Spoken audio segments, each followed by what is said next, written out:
This is the iPhone X, the most expensive smartphone that Apple has ever made, and also one of the boldest departures from what made an iPhone. People have been dreaming about this amount of change for years, but now that we have it, wow, the learning curve has been steep. I'm Jaime Rivera with Pocketnow, and this is our honeymoon phase with the iPhone X, brought to you by Dbrand.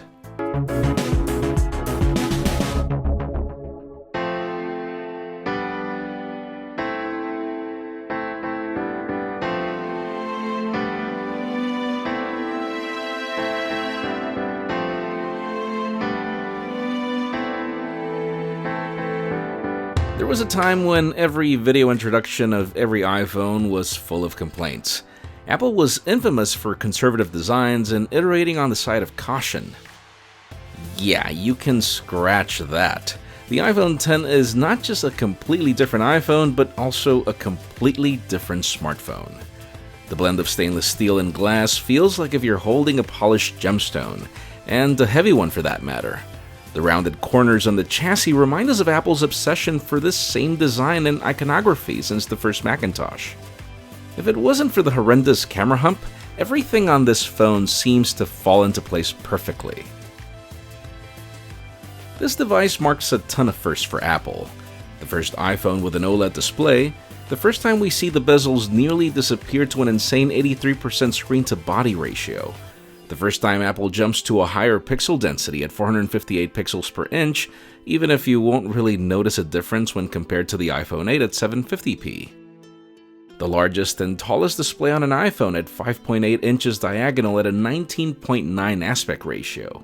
And last but not least, the first iPhone without a home button, now in favor of Apple's Face ID through its True Depth camera system. The experience of an all-display iPhone is definitely a shocking first impression.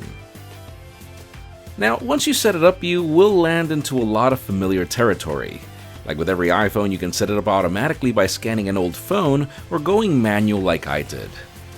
You select the basics like language, Wi-Fi, and go through the activation process.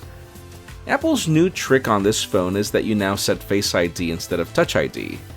For years, my approach has been to set a complex password as a backup, but given my skepticism over the reliability of Face ID, this is the first time that I use a PIN password since the iPhone 5. You're prompted if you want to set this up as a new phone or restore from iCloud, which is what I ended up doing, and you can choose your backup within. Once that's done, you're taken to the new home screen. That's about the only thing that remains old as the phone continues to restore from iCloud. Apple claims that this device is packed with new technologies to enable new experiences. I am going to have to agree, but adapting to these changes has been jarring.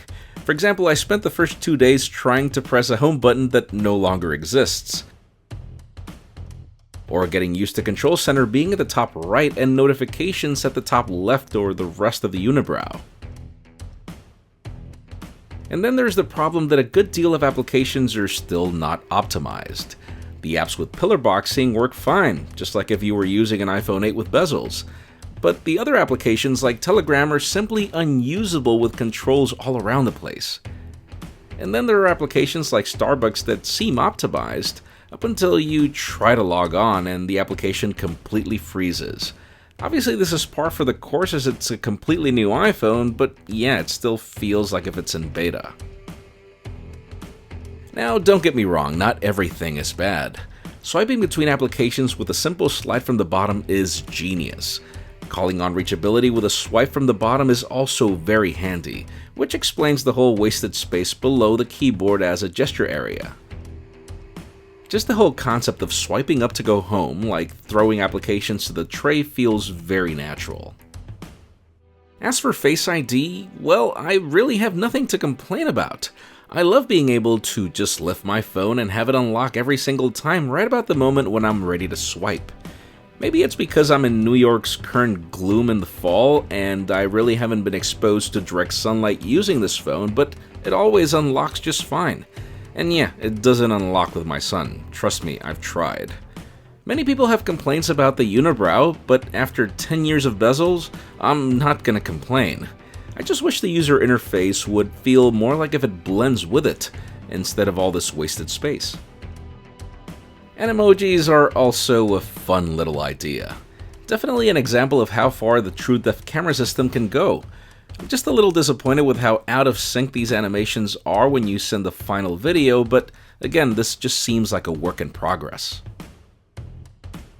I've read some of your tweets claiming great battery life, but that hasn't been my story.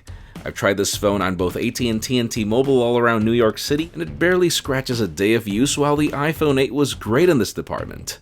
It's definitely too early to judge though, as these things get better over time with iOS. I also did a little experiment with fast charging.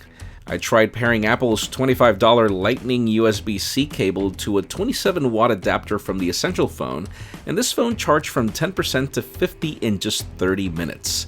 So yeah, no need to pay the $50 extra if you can find an adapter with the 27 watts. Now if you decide to stick with what Apple bundles in the box, this battery will barely go from 10 to 23% in around the same time. So yeah, 13% in 30 minutes is terrible. The camera has also proven to be an interesting mix of experiences. If we talked about the primary sensors at the back, I can tell you that I'm extremely impressed. This camera is definitely a delight in both day and night, extremely versatile in color saturation and detail, and I'm liking how speedy portrait mode has become. But again, this is with the primary camera. Those portrait selfies are definitely still in beta. I mean, it does do a great job with skin tone, but it simply never gets the borders right for me at all, or I guess it just doesn't like my natural highlights.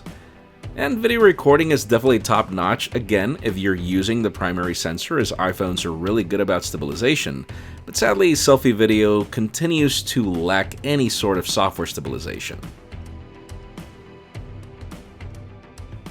To conclude, I guess the best phrase to describe my honeymoon phase with the iPhone X is by saying, be careful what you wish for, cause you just might get it.